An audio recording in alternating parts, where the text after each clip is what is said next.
New Year, new facilities!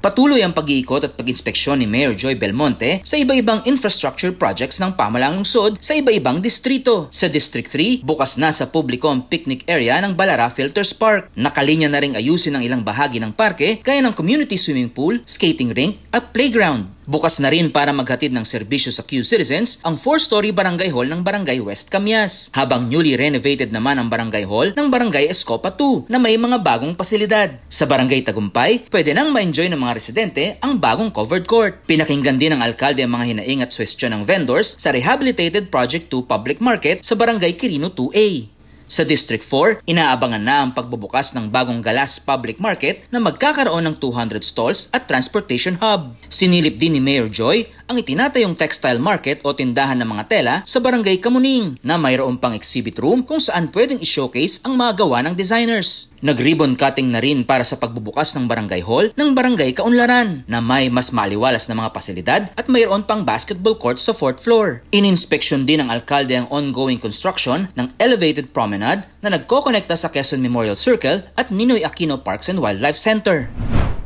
Basta QC, tinitingala! Ibinahagi ng lokal na pamahalaan ang best practices ng QC pagdating sa gender and development, pagnenegosyo at digitalization sa pagbisita sa City Hall ng mga kawani at opisyal ng Negros Occidental Local Governments at Angat Bayi Incorporated. Pinagtatanggal ang samot-saring tarpaulins at election materials na hindi nakalagay sa designated poster areas sa patuloy na pagsasagawa ng Oplan Baklas. Nakiisa si Mayor Joy sa ribbon cutting ng bagong bukas sa 2 branch ng BYD Cars Philippines sa Commonwealth at Fairview bilang suporta sa mga negosyo na makatutulong sa climate action initiatives ng lungsod. Nagpahayag ng suporta ang QC-LGU para muling mabuksan ang Child Development Center sa loob ng Camp Crame sa pagbisita sa City Hall ng Philippine National Police Officers Ladies Club Foundation Incorporated. Nakiisa ang pamahalaang lungsod sa selebrasyon ng unang taon ng implementasyon ng Sari Cycle Program ng Ajinomoto Philippines Corporation sa QC. Ayon sa APC, 8.1 metric tons na ng plastic ang nakolekta ng programa at nasa 1,000 store owners na rin mula sa 23 barangay ang nakikisa para mabawasan ang single-use plastics sa lungsod.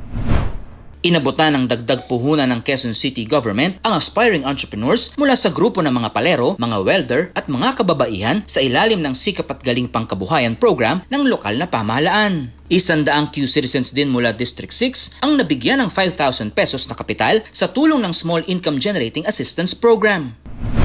Pinaplansya na ang gagawing social services caravan at anti-rabies vaccination para sa mga alagang hayop ng mga residente ng Amaya Services Novaliches. Nakipagpulong kay Mayor Joy ang bagong managers ng SM Santa Mesa, SM Fairview, SM Novaliches at SM North EDSA para sa planong pagpapalawak ng mga mall na inaasahang magdadagdag ng employment opportunities sa Q-Citizens. Full support ang ibibigay ng QC-LGU sa Ateneo Grade School U12 basketball team na magiging kinatawan ng Quezon City sa 2025 NCR Meet. Good news sa contract of service at job order employees ng Quezon City Hall dahil magiging miyembro na sila ng Pag-ibig Fund kasunod ng pagpirma ng Memorandum of Agreement ng QC-LGU, Pag-ibig at Department of Human Settlements and Urban Development.